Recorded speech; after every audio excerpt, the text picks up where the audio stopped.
नमस्कार, आदाब, मैं हूँ रोहित सिंह और आज मेरे खास मेहमान स्प्रिया बैलुंग हमारे साथ मौजूद हैं। ओपन माइक 4.0 में इन्होंने सेकंड पोजीशन हासिल की और एक टफ चैलेंज में सेकंड आना और फिर किस तरीके की राइटिंग उनकी रही, कैसा अभी तक का अनुभव रहा, ये सारी बातें हम उनसे आज इस शॉर्ट इंटरव्यू में जानेंगे।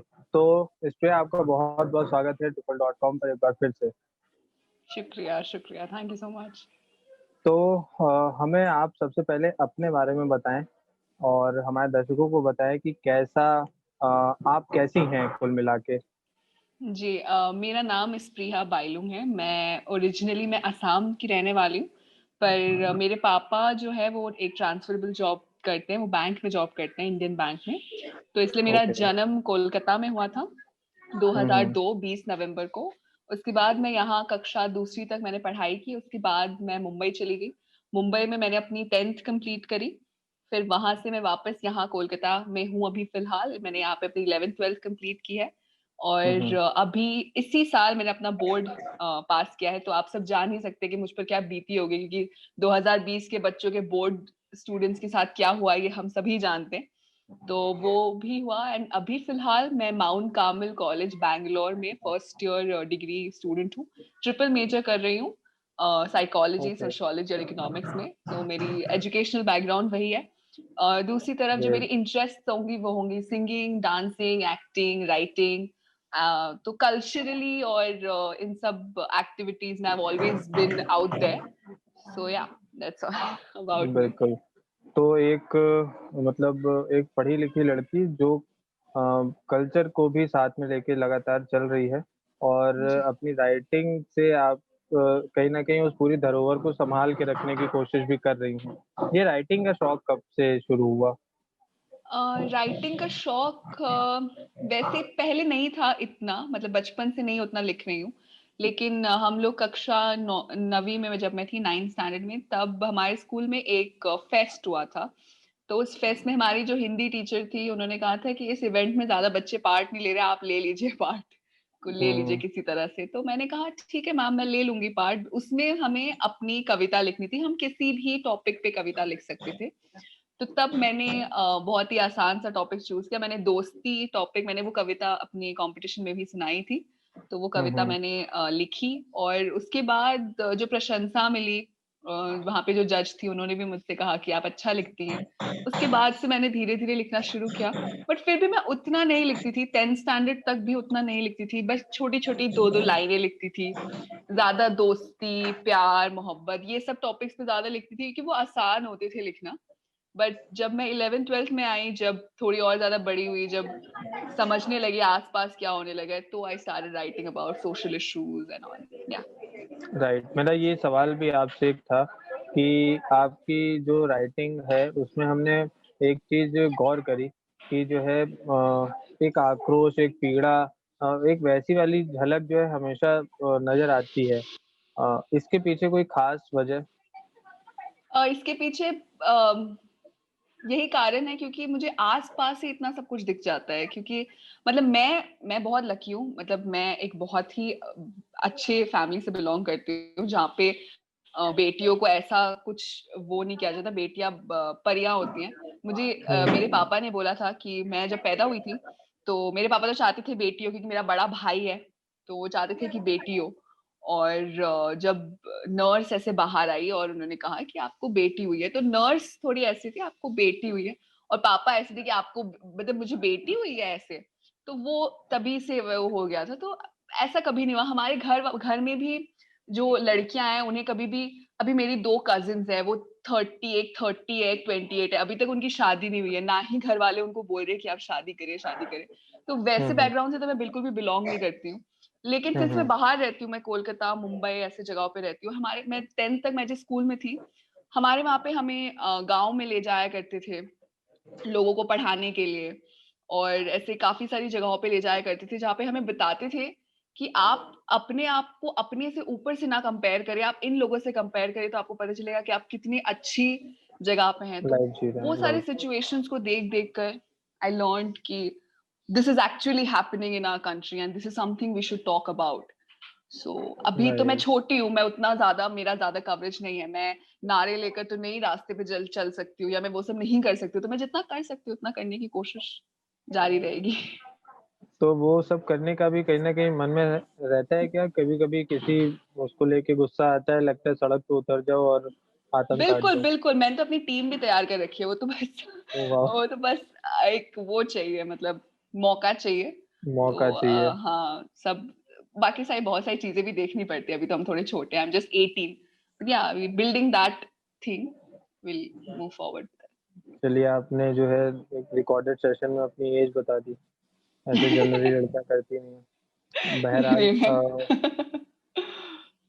अ, 2020 या फिर ऐसे सामाजिक जैसे कि आप लिखती हैं तो मैं लेखनी से जुड़ा हुआ कुछ ऐसा प्रश्न करना चाह रहा हूँ।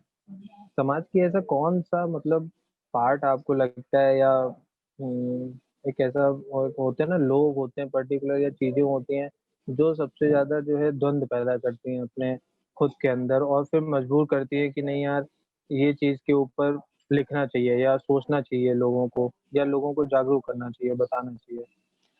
देखिए, वैसे तो बहुत बहुत सारी चीज़ें हैं, हमारे हमारे समाज में तो बहुत सारी चीज़ें हैं। आप एक चीज़ से आप शुरू करेंगे, उसी को आप बहुत सारी चीज़ों से आप जोड़ सकते हैं। जोड़ सकते लेकिन हैं, राइट।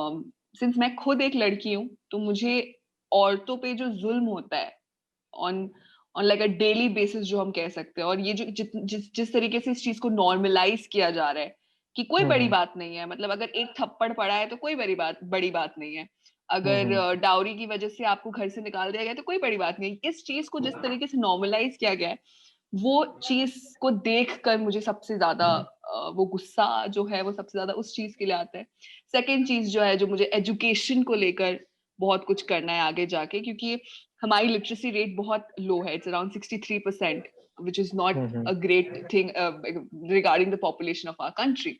तो एजुकेशन को लेकर मुझे लगता है कि हर प्रॉब्लम की जो जड़ है वो एजुकेशन में ही है। मतलब आप सारी प्रॉब्लम्स जो है आप एजुकेशन से ही ठीक कर सकते हैं।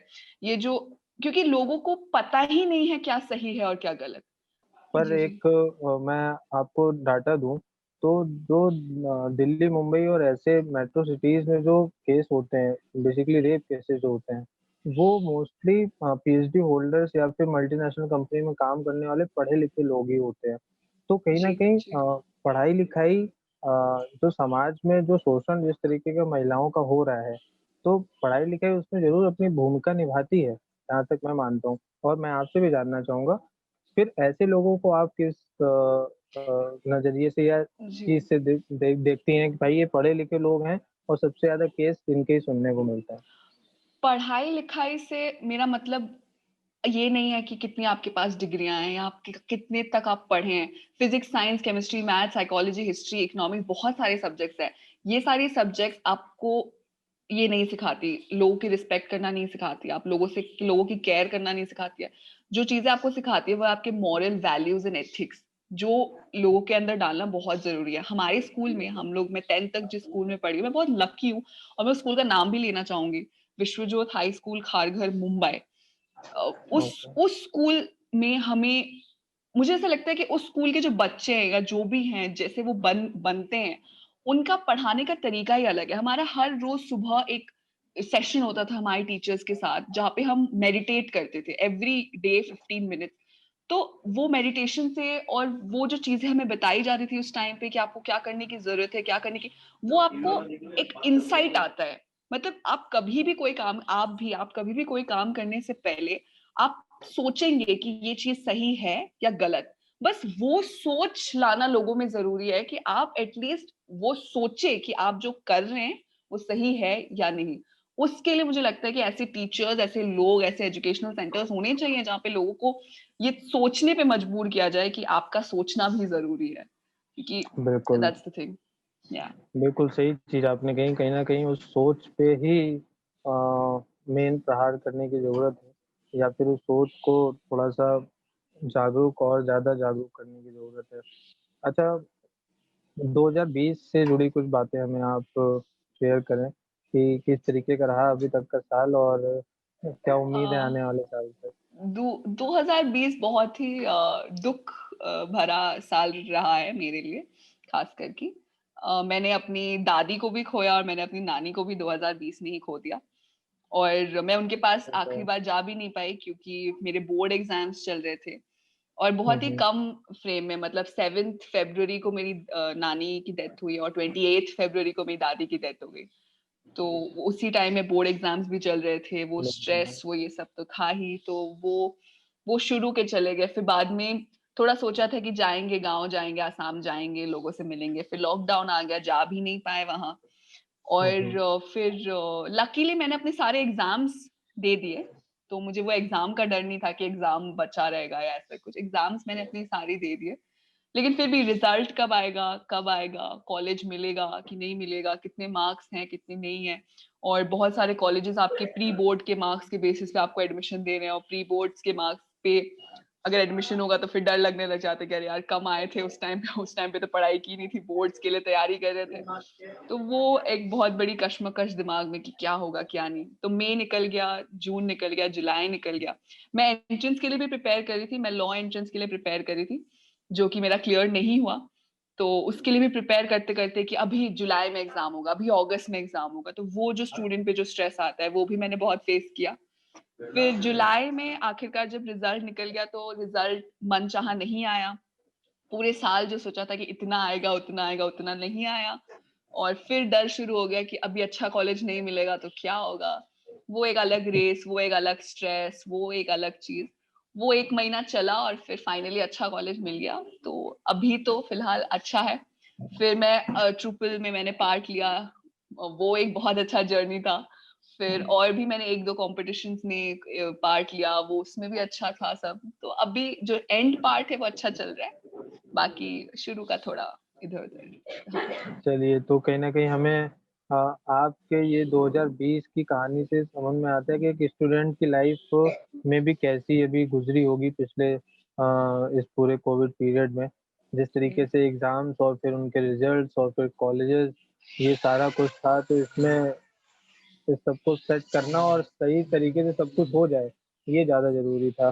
बहरहाल उम्मीद करते हैं कि आने वाला साल जो है सबके लिए बेहतर होगा, जी स्टूडेंट से बिल्कुल लेकर बिल्कुल। व्यापारियों तक, और हम जैसे काम करने वाले जो ऑनलाइन मीडिया पर्सन्स हैं उनके लिए भी, क्योंकि कहीं न कहीं छोटे-छोटे बहुत से चैलेंजेस हैं सबके साथ। तो एक आखिरी सवाल श्रेया, कि हमारे ट्रुपल.com के 4.0 ओपन माइक से जुड़कर आपको कैसा लगा? और विनर बनने के बाद आप कैसा महसूस कर रही हैं? हमारे दर्शकों को भी बताएँ और क्या शुभकामनाएँ देना चाहेंगी? ट्रूपल में पार्ट लेना वाज लाइक वेरी सडन, मतलब ऐसा मैंने नहीं सोचा था कि मैं पार्ट लूंगी। वो तो मुझे ऐसे ही इंस्टाग्राम पे दिख गया, मैंने देखा, मैं सोचा पार्ट लूं नहीं लूं, और मैंने बस ले लिया पार्ट कि चलो ले लेते हैं, ऐसे ले लिया। घर वालों को भी नहीं पता था कि मैं पार्ट ले रही हूँ। जिस दिन एक था, जिस दिन उस दिन तो मैंने सबको बताया या अपने दर्शकों को भी बताना चाहूंगी कि मैं सिंगिंग में पार्ट लेना चाहती थी, पर मैंने सिंगिंग में नहीं लिया क्योंकि इतने अच्छे अच्छे सिंगर्स आए थे। सोजी और मन जैसे सिंगर आए थे, तो उस दिन तो और भी मतलब मैं घबरा गई। तो मैंने सोचा कि नहीं, कविता पाठ करना मेरे लिए बेहतर होगा, तो मैंने वो किया। और उसके बाद जब मेरा हुआ तो मुझे कहीं ना कहीं लगा कि शायद मैं सिलेक्ट हो जाऊंगी। वो मुझे थोड़ा सा कॉन्फिडेंस था अपने अंदर कि मैं सिलेक्ट हो जाऊंगी। लेकिन सेमीफाइनल्स में जो कंपटीशन था उसके बाद मुझे सच में ही नहीं लगा था कि मैं फाइनलिस्ट बन पाऊंगी। मैं तो बोल दिया था घर पे कि नहीं, आप उतना एक्सपेक्ट नहीं करो, नहीं ही होगा, नहीं भी हो सकता है ऐसा। लेकिन फिर जब मैं फाइनलिस्ट बनी तो मैंने और थोड़ी मेहनत की कि नहीं चलो, अभी तो अच्छे से परफॉर्म करना पड़ेगा, अपनी अच्छी कविताएं निकालो, अभी कुछ लिखो अच्छे से। तो तो फाइनल्स भी हो गया, फिर सेकेंड राउंड ऑफ फाइनल्स भी हो गया। और सेकेंड राउंड ऑफ फाइनल्स में मुझे सर ने मैं अपनी सेकेंड कविता शुरू करने वाली थी, उन्होंने मुझे टास्क दे दिया। तो थोड़ा सा उस टाइम में नर्वस, अरे ये अब मैं ये कर पाऊंगी कि नहीं कर पाऊंगी, क्योंकि टास्क में खड़े उतरना ही सबसे इम्पोर्टेंट है, वही आपका कैपेबिलिटी नापता है। तो वो टास्क भी हो गया। और फिर जब अनाउंस हुआ रिजल्ट, तब तो मैं बहुत ही ज्यादा खुश हो गई कि अरे वाह मैं जीत गई। तो मुझे बहुत ही ज्यादा अच्छा लगा। और घर पे भी सबको बताया, मेरे मम्मी पापा तो हर जगह, मतलब फेसबुक पे, व्हाट्सएप पे, हर जगह रिश्तेदारों को बताना कि जीत गई जीत गई जीत गई, सब चलता रहा। तो हाँ, इट इज अ वेरी ये अच्छी वेरी बात है। हैप्पी, या very happy moment and a very happy time.